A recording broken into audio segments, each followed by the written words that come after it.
ડરો મત અને ડરાવો મત। આ ભૂમિ ધૈર્યધરની ભૂમિ છે, માં નડેશ્વરીની ભૂમિ છે, લખા પીર દાદાની ભૂમિ છે કે જાય ગાયોને રક્ષા કરવા વાળી ભૂમિનો અવાજ આ વાવની આ ભૂમિ છે કે જેના માટે ગાયોની રક્ષા માટે શહીદી વારનારના અહીંયા અત્યારે પાળિયા છે। આ ભૂમિ છે અને જ્યારે બેન અને દીકરીની વાત આવે બાપુ, ત્યારે સૌ પ્રથમ મેં મામેરું 2017 વાવની જનતા પાસે માગ્યું હતું અને ટાઈમે મેં વિનંતી કરી હતી કે મારે મામેરામાં હીરા નથી જોતા, મોતી નથી જોતા, મારે ઢાલામાં બીજું કાંઈ નથી જોતું, પણ તમે ગરીબ સમાજની દીકરીને વોટ આપીને ધારાસભ્ય બનાવજો, તમારું વોટ હું એળે નહીં જવા દઉં એવી કુંવાસી તરીકે તમને બધાને વિનંતી કરીને મામેરું માગ્યું હતું।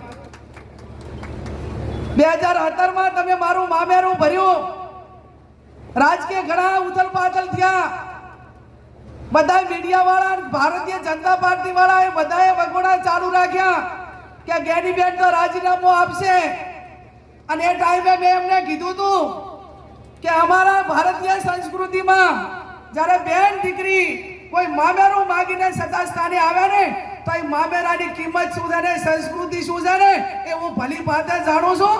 હું જિંદગીભર મારા વાવ વિધાનસભાના મતદારોનો ક્યારે વેપાર ના થાય, હું કોંગ્રેસનો ઝંડો લઈને તિરંગો લઈને મારી અંતિમ વિધિ થાય ત્યાં સુધી હું કોંગ્રેસની અંદર રહેવાની છું।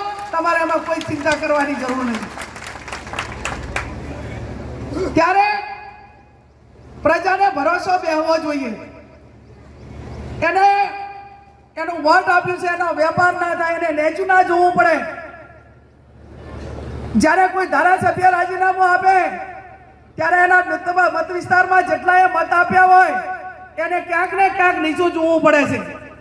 ત્યારે હર હંમેશા તમે મને મોટી કરી છે અને જો ઉથલ પાથલ કર્યું હોત અને વ્યક્તિગત માટે કરીને કદાચ કંઈ આઘા પાછું કર્યું હોત તો અત્યારે આજે આ માવડી મંડળ તમે બધાએ મામેરાની માતર ખાવા આવ્યા છો ને, એ મામેરાની માતર ખાવા તો ના આવો, પણ એમ જ કહે કે બેન તો વેચાઈ ગયા હતા, એમને અહીંયા કદી એમનું મોઢું ના જોવાય। આપણી બાજુ તો આવો ભારો શબ્દ લાગે।